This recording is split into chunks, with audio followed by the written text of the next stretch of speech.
This video is sponsored by Squarespace. Hey there, good to see you, and Happy New Year, by the way. Today in this video, I'll be sharing with you a variety of tips and techniques when editing color in your images using Adobe Photoshop, beginning with this image here. So this is an image of mine from early last year, and if you follow me on social media, or if you've been to my my website, you may recognize this. This is one of my sand dune images. And the version that you're looking at here, this is actually the image that I made last year. This is the one that I first edited. Something that I noticed over time is that there is a slight tilt towards green in this image. Like, you can feel the presence of green, even though there was no green here at all. I mean, there's no grass, there's no foliage, there's no trees, there's no green here. What I would like to do instead is like suck some of that green out, like pull some of that green out. I want the image to be mostly about cool kind of jewel tones. I want it to be more blue and more purple and more magenta and more of that kind of vibe. I don't, the green is just it's almost like the green is kind of like dirtying the image.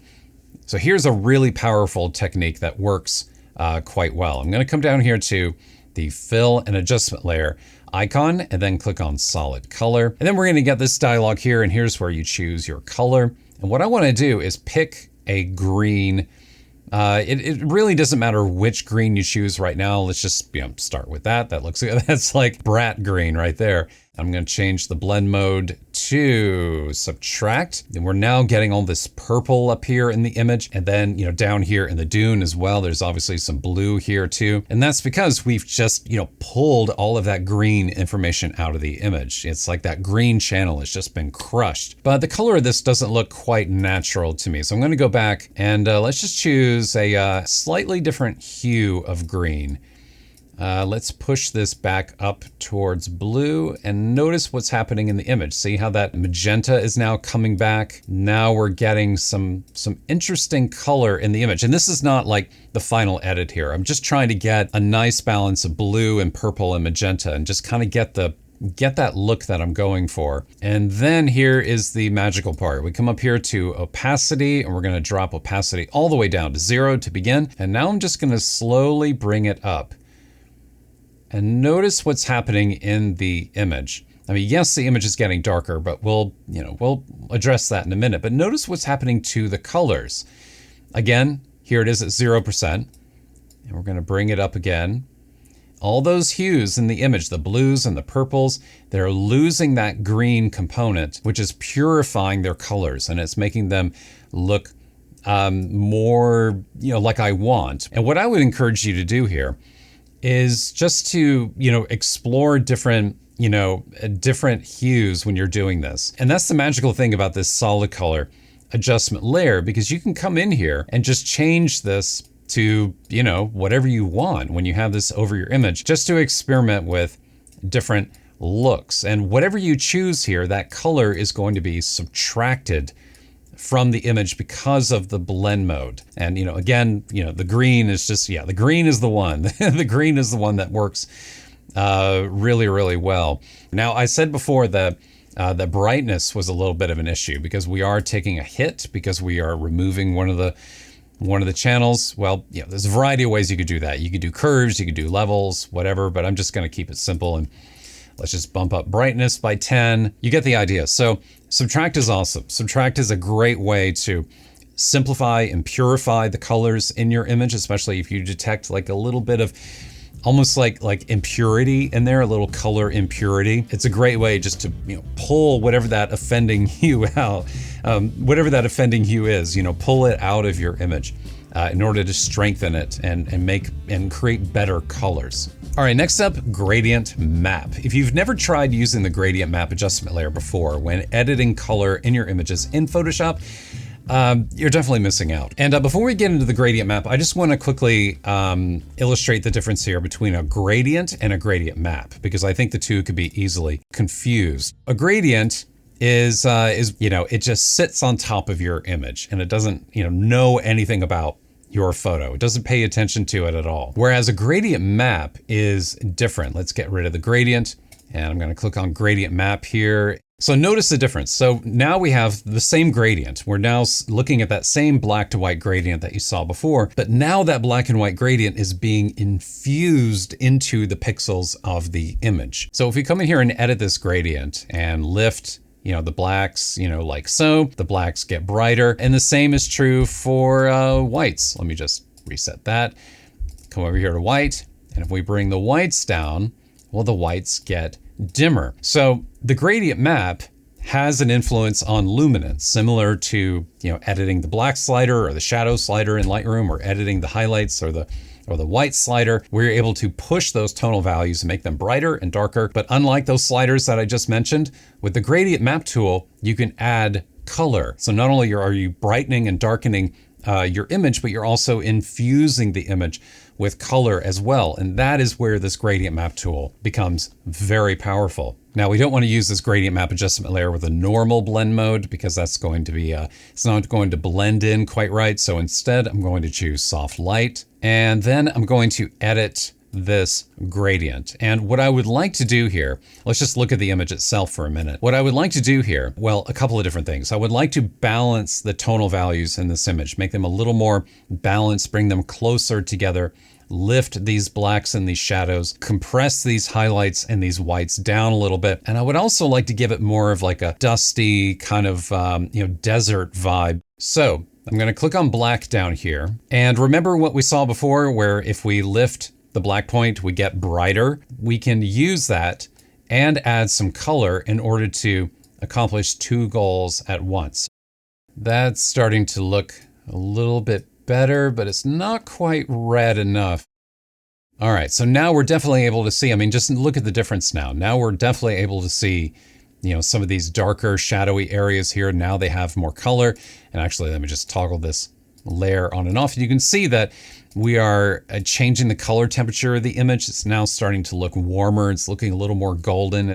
And now we need to adjust the highlights and the whites, bring the contrast of the image down, pull them, pull the tonal values a little bit closer together. And again, I'm going to go back to the gradient here, going to click on white. Remember what we saw before, where if we apply a darker value to the white end of the gradient, we're going to bring down the whites and the highlights. So let's just do that. I'm going to bring this down somewhere right around there.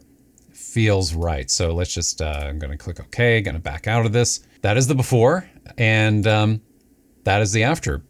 The point here that I wanted to share with you is that the gradient map is just a fantastic tool, because it not only allows you to adjust contrast and to lift, to brighten and darken, different tonal regions of your image, but you can also add some color into the mix as well. If you are as passionate about your photography as I am about mine, well, you need a proper place to be showcasing and sharing your images with others, and there's no better place to do that than Squarespace. Squarespace helps you do it all. You can register a new domain, you can build and design your own website without hiring a developer or a designer. You can do it yourself. You can start an email newsletter list to build your audience, and you can even get into e-commerce as well. You can sell digital products, services, and downloads. Even if you have no experience selling products online or anything of the sort, Squarespace makes it super easy for you to do. And I know from experience, because I use Squarespace to publish my own photography website. So if you would like to do the same, head over to squarespace.com/Dominey and sign up for a free 30-day trial. And whenever you're ready to go live, enter my last name, Dominey, to save 10% off a new website or domain registration. Another cool thing we could do with Gradient Map is use it to explore creative ideas and opportunities with our images, which can be helpful in situations where, maybe you have an image and you're not exactly sure what it is you want to do with it. You just know you want to give it some color and give it some character, but you're not exactly sure what you're looking for. Well, this is a really helpful way to do that. All you need to do is throw a gradient map onto your layers panel over here like you normally do. And I recommend going ahead and changing its blend mode to soft light. Then drop its opacity down to 25%, somewhere around there. That's good enough to start with. Then you click on the gradient in the properties panel, and then we're back in this familiar interface here. But instead of using this, what we're going to do is change the type of gradient to noise. Now, it's going to get a little psychedelic perhaps and a little crazy, and you're going to see all these bands and all these steps in the gradient down here. Well, we can make a smooth gradient like we've been using by dropping roughness all the way down to 0%. That'll give us this nice smooth change in color here in the gradient. And then down here in the options box is the magic button. This is called randomize. Just keep clicking on randomize here, and Photoshop will randomly generate a bunch of different gradient maps. It's a little obviously hit and miss. I mean, because there's no awareness here at all. It's just generating random gradients for us. But every now and then when you're, clicking around here, that's actually not bad. We get that bright orange and yellow down here in the blacks, which is lifting all of this in the foreground, and it's adding a little bit of almost like a reddish yellow, kind of a peach color to the sky. A little bit of pastel, or you can go with like a, kind of a bluish purple kind of look. The whole idea here is just to keep clicking this and just to keep, exploring different ideas, keep, looking at different ways in which an image can be toned. That's actually not bad either. It's adding a little bit of green, almost like a filmic kind of green to the shadows in the image, and it's adding a little bit of this reddish coral color to the sky. Pretty cool. And then down here, you do have some control over this gradient. I mean, unfortunately, when you randomly generate these gradients, you don't get the handles like you do with a solid gradient. But there is this color model drop down here, which you can explore with options for HSB and lab. And changing between these will change the gradient. You'll get, different looks, but then you're able to come in here and adjust the sliders however you want. So you do get, a little bit of control over the gradient, over the appearance of your randomly generated gradient that way. But, it may be easier just to just keep clicking randomize until you find whatever it is you're looking for. That's actually not bad either. Again, we have a little bit of green in the shadows and a little bit of red in the highlights. Yeah, I mean, this is a nice way to explore different gradients. And if you like something that you find, you can save it. Again, you can, come in here and name this whatever you want. So I can just name this Joshua Tree and, click a new, and then I have a gradient that I can reuse in the future whenever I want it.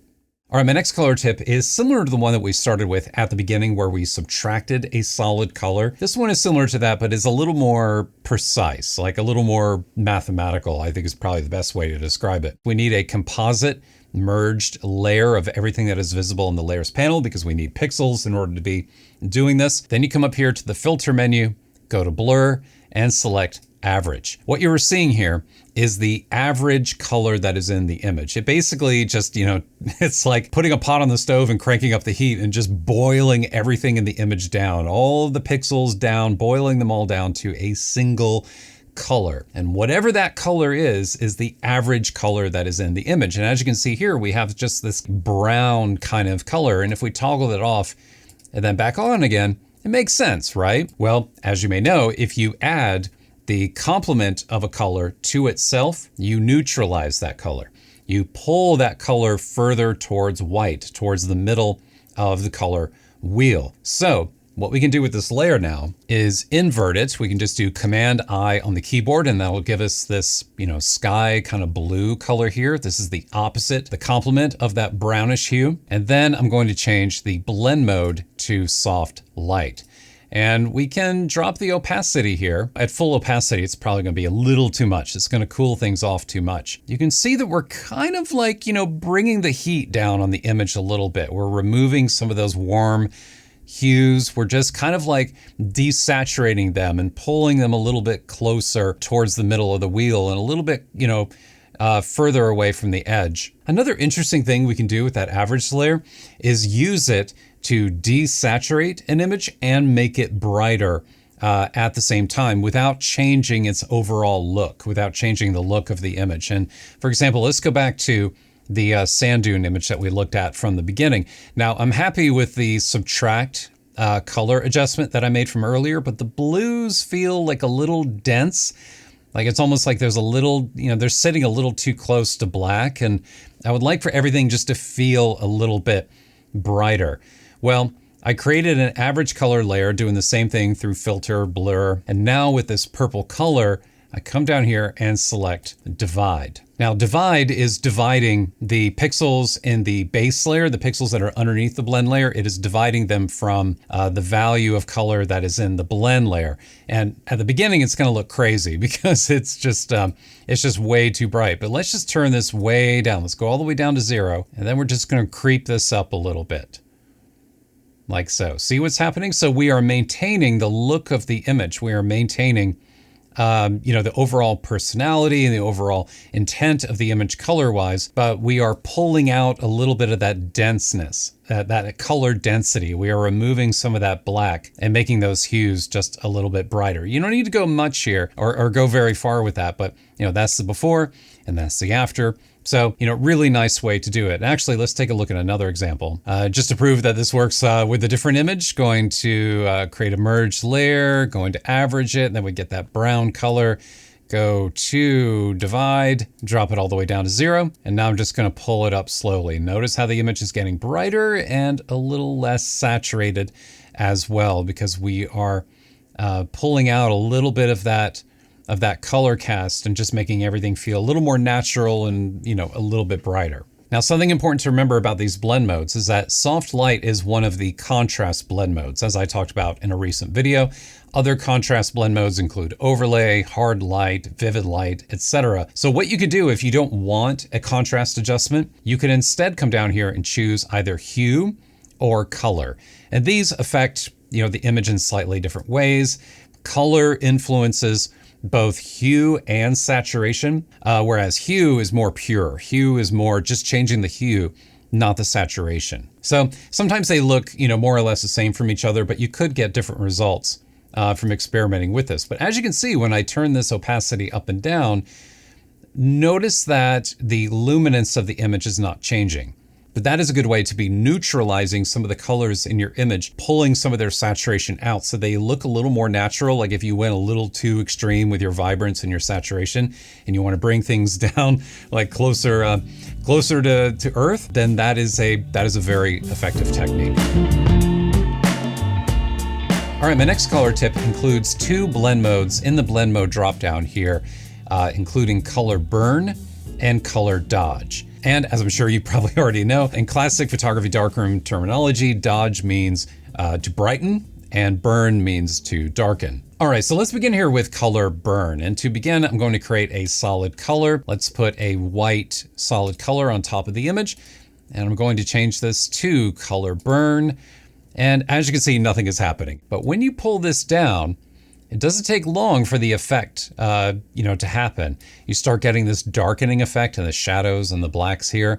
And if you just keep pushing this, eventually you're going to get a black image. And color dodge is the exact opposite of this, as we'll see in just a minute. But this is actually like a really simple and effective way to be changing the luminance values in your image without using, levels or brightness and contrast or curves or anything like that.